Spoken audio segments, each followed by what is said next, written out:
시편 42편 1절에서 5절까지만 보겠습니다.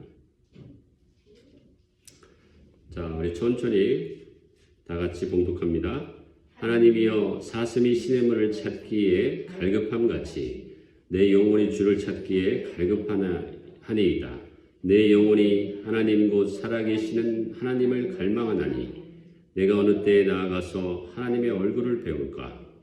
사람들이 종일 내게 하는 말이 내 하나님이 어디 있느냐 하오니 내 눈물이 주야로 내 음식이 되었도다. 내가 전에 성인을 지키는 무리와 동행하여 기쁨과 감사의 소리를 내며 그들을 하나님의 집으로 인도하였더니 이제 이 일을 기억하고 내 마음이 상하는도다. 내 영혼아, 내가 어찌하여 낙심하며 어찌하여 내 속에서 불안해하는가? 너는 하나님께 소망을 두라. 그가 나타나 도우심으로 말미암아 내가 여전히 찬송하리로다. 아멘. 할렐루야. 내가 여전히 찬송하리로다. 네, 하나님께 소망이 있습니다. 할렐루야. 뒷부분까지 이제 읽지 못했지만 42편 전체에 보면 약간 애도하는 또 슬픈 시편이에요. 이번 시간에 그 제목을 우리가 한번 공부했었죠. 42편 맨 위에 있는 제목 표제를 같이 한번 읽을까요? 고라 자손의 마스길, 인도자를 따라 부르는 노래. 그야말로 노래죠. 고라 자손은 저번 시간에 어떤 자손이었어요? 고라, 그 조상 고라는 모세와 아론에게 대적해서 어떻게 보면 하나님의 진노를 샀던 그런 인물이었죠. 그래서 하나님의 심판을 통해 그 고라뿐만 아니라 거기 있었던 자손들 그리고 또 집까지 땅이 삼키는 하나님의 큰 진노를 심판을 받았던 그런 인물이었는데 그럼에도 불구하고 완전히 하나님께서 고라 자손을 멸하지 않으셨어요. 하나님의 은혜를 베푸신 거죠. 그래서 그 은혜를 통해서 나중에는 어떻게 고라 자손이 쓰임을 받았어요? 크게 이제 세 가지, 성경에는 이제 세 가지 레위인으로서 쓰임 받은 역할이 나오죠. 첫 번째는 다 잊어버리셨습니까? 전병 굽는 자. 좋습니다.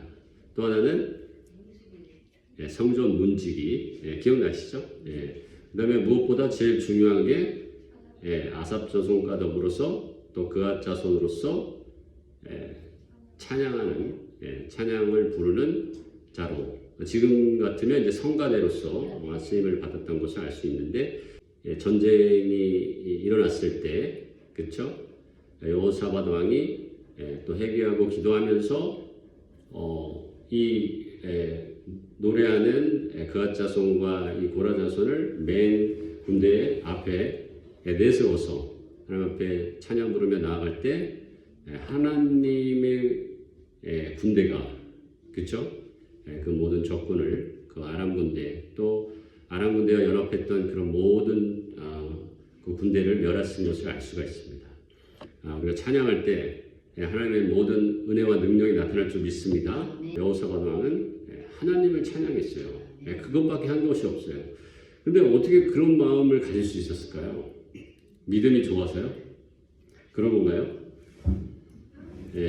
그렇죠. 결과적으로는 믿음으로 그렇게 했는데 우리가 그 믿음을 갖기까지는 여호사밧 왕이 어떠했을까라고 우리가 생각해 볼 수 있는데 우리가 하나님께서 우리 스스로 안 된다고 포기할 때까지 기다리시는 거예요. 결국 하나님 앞에 맡기고 의지하면 그 싸움은 전쟁은 누구에게 속한 것이다고요? 하나님, 여호와 하나님께 속한 것이에요. 그러니까 그 모든 주권을 하나님 앞에 맡기고 인정하면 하나님이 싸워주시는 것이에요. 우리는 그냥 청직이에요. 하나님께서 맡겨주신 그 역할만 잘 감당하면 된다는 것을 잊지 않는 여러분 되시기 바랍니다. 자, 그 고라 자손이 회복된 고라 자손이 오늘 시편 42편을 여전히 찬양하고 있습니다. 근데 어때요? 오늘 시편 42편 들어가 봤더니 여전히 상황은 어때요? 여전히 환경은 막 하나님을 막 찬양하는데 상황은 뭐 그닥, 그죠? 뭔가 슬픔을 노래하고 있어요. 할렐루야. 예. 여러분 오늘 말씀도 그렇잖아요. 여전히 찬송할 것이다. 예, 내 상황이 어떠한다 할지라도 내 마음대로 내 생각대로 되지 않는다 할지라도. 자, 42편 1편을 보니까 어떻게 시작하고 있어요? 예, 첫 단어가 뭐예요? 하나님이요. 하나님을 찾고 있어요. 여러분 어떻습니까? 환경 탓한 게 아니라 환경 바라보는 것이 아니라 누구를 찾아요? 네, 하나님을 찾고 있어요. 여러분 오늘 말씀 가운데 정말 어떠한 어려운 상황과 또 고통 가운데 있을지라도 20편, 42편의 기자처럼 하나님을 찾는 여러분 되시기를 주님의 이름으로 축복합니다. 자, 42편 한번 여러분 살펴볼까요? 예, 하나님을 찾지 않는 구절이 한 절도 없어요. 한번 볼까요? 예, 제 말이 거짓말인지 한번 보십시오. 자, 42편 1절 하나님이 나옵니까? 하나님이요, 그죠? 예, 2절 내 영혼이 하나님, 그죠? 하나님 말씀이 나오죠? 예, 또 3절 예, 사람들이 종일 내게 하는 말은 내 하나님이 어디 있냐? 하나님 찾죠, 그죠? 4절 내가 전에 성인을 지키는 무리와 동행하여 기쁨과 감사의 소리를 내며 그들을 하나님의 집으로 인도하여, 그죠? 하나님이 나오죠. 자, 5절 내 영혼아 내가 어찌하여 낙심하며 어찌하여 내 속에 불안해하는가? 너는 하나님께 소망을 두라, 그죠? 하나님이 나오죠. 6절도 하나님이 나오죠. 자, 7절만 하나님이 안 나오나요? 나오나요? 안 나와요? 자, 이것은 6절과 7절이 합쳐진 문장이에요. 그래서 하나님이 안 나온다라고 말할 수 없고 여전히 하나님이 나오는 것입니다. 6절과 7절은 이 히브리어 성경에서는 같이 붙어있는 구절입니다. 그리고 그 외에는 하나님이 언급이 돼요. 그러니까 뭐예요? 이 시편 기자는 하나님과의 관계 가운데서 지금 찬양하고 있다는 거예요. 상황이 좋든 나쁘든 내 환경이 내 마음대로 돌아가든 그렇지 않든 내 감정이 내 마음이 속상하든 그렇지 않든 간에 하나님의 관계 가운데 찬양하고 있다는 것을 여러분 기억하시고 우리도 어떠한 상황 가운데서도 하나님이 우리의 누가 되세요? 누구가 되십니까? 아버지가 되십니까? 여러분 믿음의 고백을 하고 있는 거죠? 맞습니까? 예. 우리 세아 주와 수아 주은의 아버지 누구예요? 예. 육신의 아버지는 여기 있지만 하나님 하늘의 아버지는 하나님이시라는 것을 여러분 잊지 않는 여러분 되시기 바랍니다. 예. 하나님께서 여러분들 어련히 좋은 것을 주시지 않겠습니까? 알을 달라 하는데 뭐 뱀을 줄 자가 있겠느냐? 분명히 복음서에서 얘기를 하고 있죠. 그렇죠? 예. 저 아궁이에 오늘 저 들에 피었다가 곧 그 아궁이에 들어갈 그 들풀도 입히시고 먹이시는데 하물며 하나님의 자녀인 여러분들이 있습니까? 말해서 뭐 하겠습니까? 라고 할 정도로 우리 하나님께서는 저와 여러분들 돌보시고 입히신다는 것을 잊지 않는 여러분 되시기 바랍니다. 그래서 하나님을 찾으십시오. 구하라. 주실 것이요. 찾아라 찾아낼 것이요. 세상 바라보지 말고 세상에 필요한 것들 또 그것을 찾지 말고 또 나에게 도움을 줄 사람을 찾기 전에 하나님을 찾는 여러분 되시기를 주님의 이름으로 축복합니다. 그리고 1절에 보니까 하나님이여 사슴이 신의 문을 찾기에 갈급한 같이 내 영혼의 주를 찾기에 갈급하나이다. 내 영혼을 이제 사슴에 이제 비유를 했어요. 그렇죠? 그래서 사슴이 물을 찾는 이유가 뭐 목마름 때문인지 또 어떤 학자들은 이제 그렇게 얘기를 해요. 사슴이 물을 찾는 이유가 그 사슴의 뿔에서 나는 그런 사슴의 향기가 있대요. 냄새. 그걸 뭐 사향이라고 하는데 그 냄새가 퍼져나가면 어떻게 될까요? 사슴을 금방 찾을 수 있겠죠. 근데 이제 사슴을 찾는 자들이 순한 사람, 순한 존재가 아니라는 것이죠. 그러니까 그 사슴의 냄새를 맡고 이제 먹잇감을 찾듯이 달려드는 그런 사나운 짐승들에게 이제 발견되겠죠. 그렇게 해서 그렇기 때문에 사슴이 물을 찾는 이유는 어떤 목마름보다도 그 물을 통해서 그 냄새를 없애려고 하는 것이죠.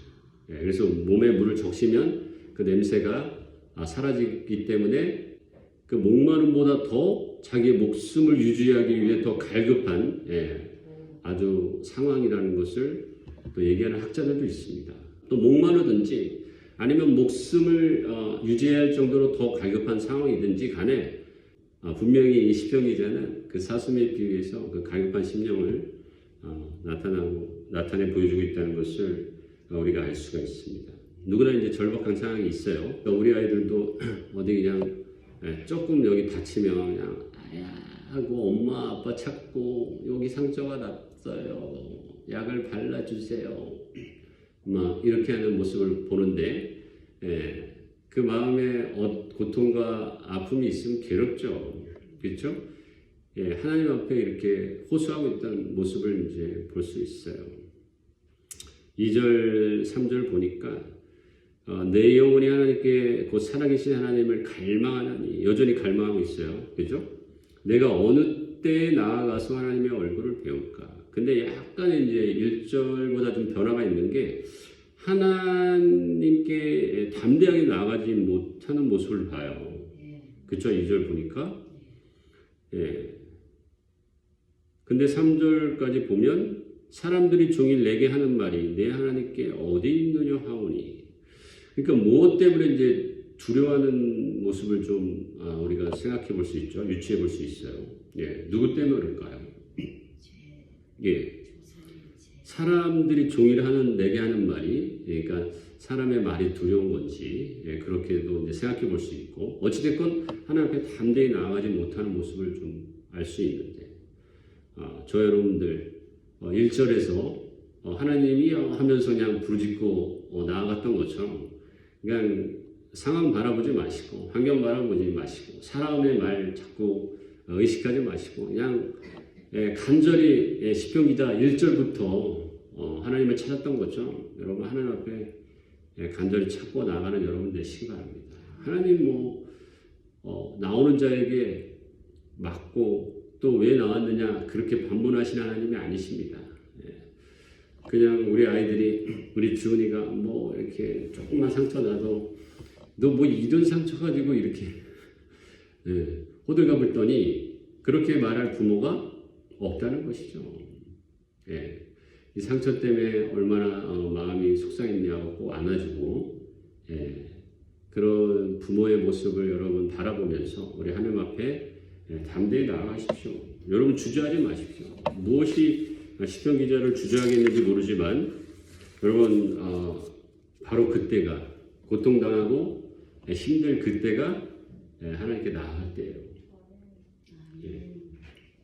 하나님께 은혜를 구할 때고 하나님께서 그 은혜를 베풀 구원의 날이라는 것을 우리 고린도 후서에도 분명히 말씀하고 있습니다. 또 이사야 55장에도 너희는 만날 때에 하나님을 찾으라.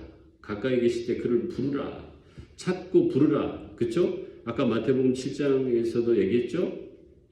구하라. 7장 7절 주실 것이요. 찾으라 찾아낼 것이요. 여러분 무엇을 구하고 찾아야 되겠어요?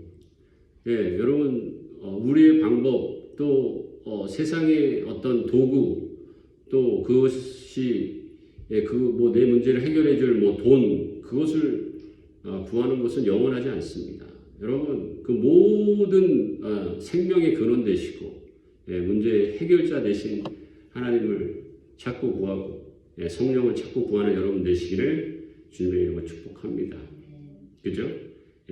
어떻게 보면 사무엘상 1장 6절에처럼 한나를 임신하지 못하게 하신 분이 누구예요? 하나님이세요.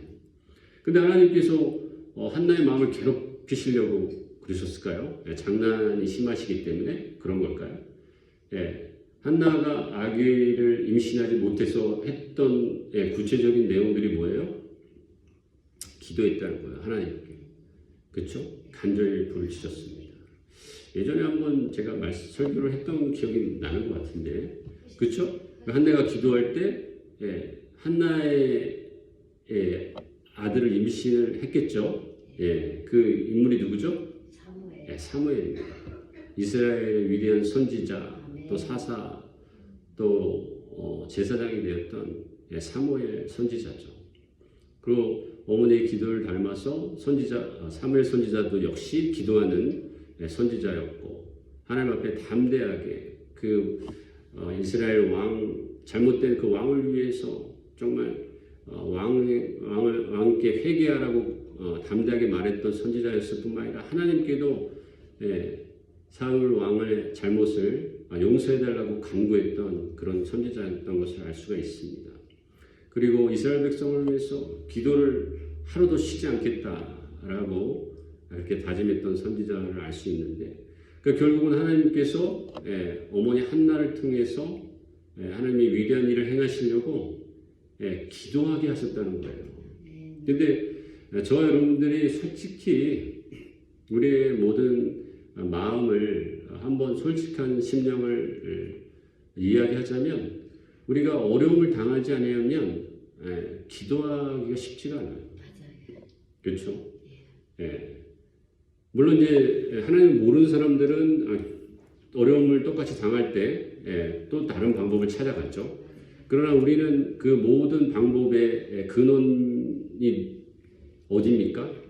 하나님께 있다는 것을 여러분 기억하셔서 하나님께 기도하는 여러분 되시길 축복합니다. 물론 기도하다가도 낙심될 때도 있죠. 쉽게 문제가 응답되지 않을 때. 그럼 어찌됐건 여러분 문제가 크든 작든 간에 하나님을 찾는 여러분 되시기 바랍니다. 바로 이제 시편 42편의 기자도 마찬가지였어요.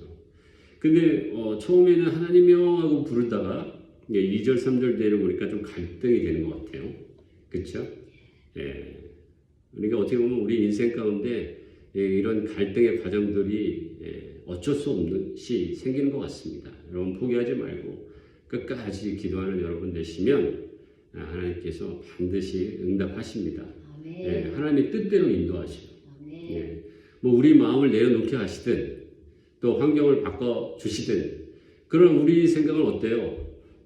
처음에는 하나님을 뭐 원망하다가도, 그렇죠? 오늘 이제 2절 보니까 하나님의 얼굴을 내가 언제 나가서 배울까? 그러니까 하나님 앞에 나아가는 그런 두려움들이 이제 생기기도 하고, 또 3절 보니까 이제 사람의 말에 대해서 의식하고 또 두려워하는 것 같기도 하고, 어떻게 보면 우리 마음 같잖아요. 그런 마음 이제 생길 수 있는데, 끝까지 하나님을 이제 바라보며 나아가면 반드시 하나님께서 이 시편 42편의 기자에게 함께 하셨던 것처럼 우리의 삶의 가운데 역사하리라 믿습니다. 처음에 내 영혼을 누구에 비유했어요? 사슴이 시냇물을 찾는 그 물을 찾는 그 갈급한 심령을 사슴에 비유하면서 결국 그 갈급한 물이 어떻게 된 거예요? 완전히 내 영혼을 적셔버린 거예요. 그래서 눈물이 된 거예요. 얼마나 참 시적인 표현입니까?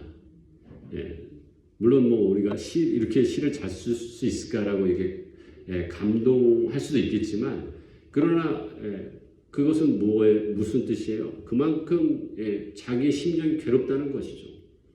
그 갈급한 그 시냇물이 내 눈물이 되어서 이렇게 줄로 흘러가는데, 그것이 이제 입으로 들어가는 거잖아요. 눈물이 흐르면 여러분 닦지 않으면 어떻게 들어갑니까? 이렇게 입을 싹 피해가지고 이렇게 흘러갑니까? 입으로도 막 들어가죠. 뭐 물론 심하면 콧물도 막 나서. 그러니까 여러분 가끔 이렇게 눈물이 짜다는 걸 이제 그때 맛보는 거잖아요. 그렇죠? 맞아요. 그것이 입으로 들어가니까 내가 먹고 싶지 않아도 음식이 되었다라고 이렇게 고백하고 있지 않습니까? 여러분 얼마나 참 멋있는 표현입니까? 그 마음의 안타까움, 좀 괴로움을 아주 시적으로 잘 표현하고 있는 것을 알 수가 있습니다. 아주 그냥 슬픔의 극한 데까지 간 거예요. 그런데 회상을 하게 돼요. 이 4절에 보니까 내가 옛날에 성일이라면 안식일이나 뭐 지금의 주일이라고 생각할 수 있죠. 그때 그 무리들과 동행하면서 기쁨과 감사의 소리를 내고 찬양하고 예배했던 그런 모습을 회상하면서 옛날엔 참 좋았는데 하면서 그 모습을 볼 수 있는 것이죠. 자, 5절 보니까 다시 한번 그 시편 기자가 이제 용기를 내서 누구에게 말을 하는 거예요? 내 영혼아, 내 자신에게, 내 영혼에게 다시 한번 고백을 하고 선포하는 거예요. 그렇죠? 여러분 다시 한번 힘을 내십시오. 네. 낙심하고 있는 여러분 자신에게 먼저 용기를 주십시오. 힘을 내라고. 자, 우리 한번 고백합니다. 자, 내 영혼아, 어찌하여 낙심하며 어찌하여 내 속에서 불안해하는가. 내 이름을 한번 대면서 한번 고백할까요? 예, 자, 고백하십시오, 여러분들에게. 자, 진영아, 내 자신, 진영아, 어찌하여 낙심하고 불안해하느냐. 여러분 이름을 대면서 해야죠. 그죠? 여러분 스스로에게 용기를 주고 또 선포하시고 고백하십시오. 그래서 결단하는 거예요. 갑자기 결단하기 시작하는 거예요. 예배 드렸을 곳 하나님 앞에 찬양했을 때를 4절에 회상을 했더니 잠시 잠깐 정말 과거가 옛날에는 좋았다는 생각이 들었지만 마음이 상하는 마음도 잠깐 들었지만 그러나 다시 한번 용기가 생기는 거예요. 내 영혼에게 다시 한번 용기를 내어서 위로하고 있는 모습을 볼 수 있습니다. 근데 결국은 내 자신을 의지하여 내 자신에게 그냥 용기를 주는 건가요? 그런 건 아니죠. 소망을 어디에 뒀어요? 하나님께 뒀어요. 그죠?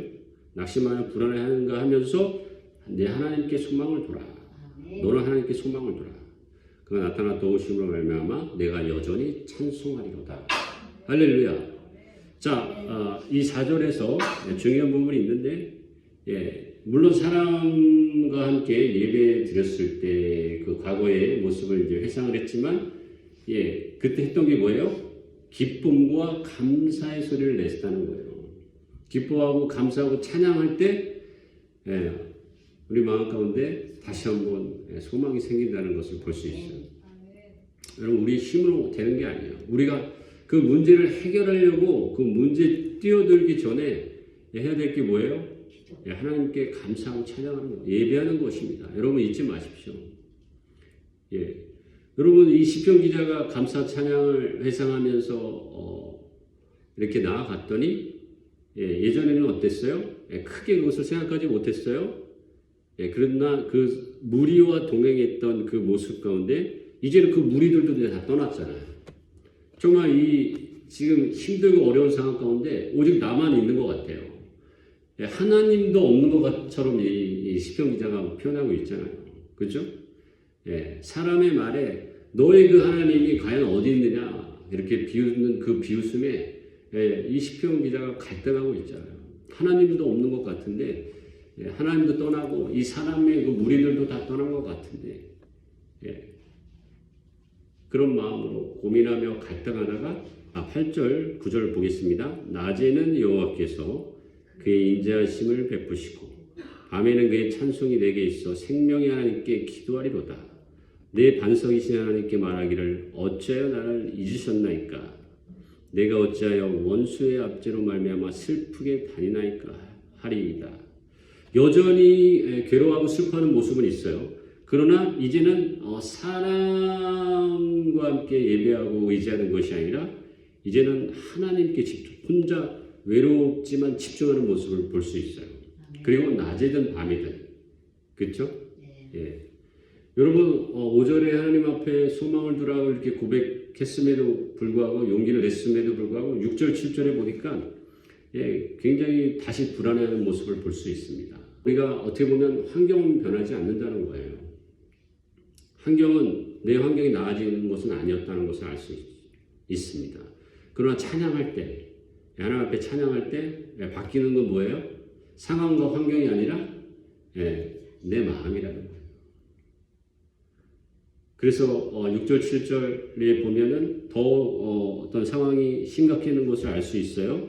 그러나 8절, 9절에 보면 이제는 이제 사람 앞에 의지하고 사람과 함께 동행하는 그런 모습에서 온전히 하나님과의 깊은 교제 가운데 낮이든 밤이든 하나님이 나를 지키시고 돌보신다는 것을 더 깊이 믿고 신뢰하며 나아가는 모습을 볼 수 있습니다. 할렐루야. 자, 우리가 하나님을 찬양할 때 또 하나님께서 우리의 모든 상황과 환경을 다 바꿔주지는 않아요. 그러나 사람의 마음은 어때요? 환경을 바꿔주기를 사실 기대하죠. 그리고 나를 괴롭히는 그 사람들 정말 막 다 멸하여 주시옵소서. 나는 스스로는 바뀌려고 하지 않고 그런 마음들을 볼 수가 있습니다. 저와 여러분들의 그 마음을 힘들게 하는 것은 무엇입니까? 10절 같이 한번 봉독하겠습니다. 내 뼈를 찌르는 칼같이 내 대적이 나를 비방하여 늘 내게 말하기를 내 하나님이 어디 있느냐 하도다. 그죠? 아주 내 뼈를 찌르는 칼이라는 표현을 쓸 정도로 아주 그냥 마음에 괴롭고 힘든 그런 상황들을 표출하고 있습니다. 여러분들을 찌르는 칼이 무엇입니까 도대체? 저도 예외는 아닌 것 같아요. 또 이렇게 목회를 하면서도 늘 어려움과 또 마음이 힘든 그런 상황들은 끊어지지는 않는 것 같습니다. 여러분, 우리가 할 수 있는 건 뭐예요? 환경 바꿀 수 있는 게 아니라는 거예요. 뭐예요? 감사 찬양하는 것이. 이 시편 기자가 결국은 내 자신을 내려놓고 감사 찬양에 대한 그 마음이 다시 한번 돌이켜서 해야 되겠다라는 그런 결단들을 하게 됩니다. 그러니까 마음의 갈등은 이 시편에서 계속 되는 것을 볼 수 있어요. 그럼에도 불구하고 이 시편 기자가 놓치지 않은 것, 반드시 한 것이 있는데 그게 뭐예요? 여전히 찬양한다는 거예요. 할렐루야. 하나님께서 우리에게 어떤 위대한 어떤 변화, 행동을 원하시는 것일까요? 그렇지 않다는 거예요. 하나님께서 원하시는 게 뭐예요? 하나님 찬양하는 거예요. 여호사밧 왕이 어땠어요? 그 성가대 옷을 입고 거룩한 옷을 입히고 군대 앞에 고라자손 그앗자손을 내보내서 뭐 했습니까?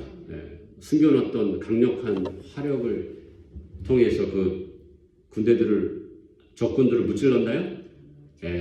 하나님을 찬양할 때 그 입술에서 하나님의 능력들이 나갔던 것을 알 수 있는 것입니다. 여러분, 보이진 않지만 하나님을 찬양하고 예배하고 또 감사하는 것이 그 모든 악한 우리를 향해 오는 그 대적을 이길 수 있는 능력이 된다는 것을 여러분 잊지 마십시오. 할렐루야. 믿으십니까? 여러분 믿으십시오. 정말 하나님 모르는 사람들은 그것에 대해서 아주 어떻습니까? 심각하게 받아들이고 괴로워하고 슬퍼하고 또 그것에 대해서 방법을 찾아내죠. 사람을 찾아가죠. 또 돈을 찾죠. 또 어떻게 문제의 근원을 찾으려고 애를 씁니다. 물론 우리가 너무 그 문제 앞에 그냥 무관심하라는 뜻은 아니에요. 그러나 먼저 해야 될 것은 하나님을 찾는 것이고 그냥 막 슬퍼하고 눈물만 흘릴 것이 아니라 어떻게 해야 돼요? 두 번째로 감사 찬양을 해야 된다는 거예요. 그것이 강력한 대적을 이길 수 있는 힘이 된다는 것을 여러분 잊지 마십시오. 그러니까 여러분 아까 언급한 것처럼 여러분들을 찌르는 칼이 무엇인지를 여러분 일단 아셔야 되겠죠. 그것이 물질인지 자녀인지 이 괴롭히는 자녀들인지 스스로 자기들의 인생을 찾아가지 못하는 자녀들인지 어떠한 그런 것이든 간에 그 대적을 향해서 하나님 앞에 아뢰고 찬양하고 예배하는 저와 여러분들이 되신다면 하나님께서 그 모든 것들을 친히 담당하시고 우리의 모든 환경들을 다뤄가신다는 것입니다. 그것을 정말 변화시킬 분도 하나님이시겠지만 변하지 않는다 할지라도 우리의 마음을 내려놓게 하시고 우리를 더 하나님의 자녀로서 더 겸손케 하신다는 것을 여러분 잊지 마시고 그래서 어떻게 해야 돼요? 문제가 생길 때 불평하지 마시고 감사 찬양하십시오. 여러분 사람을 의지하지 마시고 사람을에게 먼저 찾아가지 마시고 또 환경 탓하지 마시고 할렐루야. 하나님께 온전히 예배하고 찬양하는 입술이 끊어지지 않기를 주님의 이름으로 축복합니다. 기도하겠습니다. 주시 하나님, 오늘도 귀한 하나님의 말씀을 함께 나눴습니다. 그 말씀 가운데 함께하여 주시고 우리의 모든 입술과 우리의 모든 삶의 행동들이 하나님을 찬양하고 예배하고 온전히 하나님의 모든 승리를 또 하나님의 응답을 또 경험하는 우리 모두 되게 하여 주시옵소서. 감사드리며 예수님의 이름으로 기도드립니다.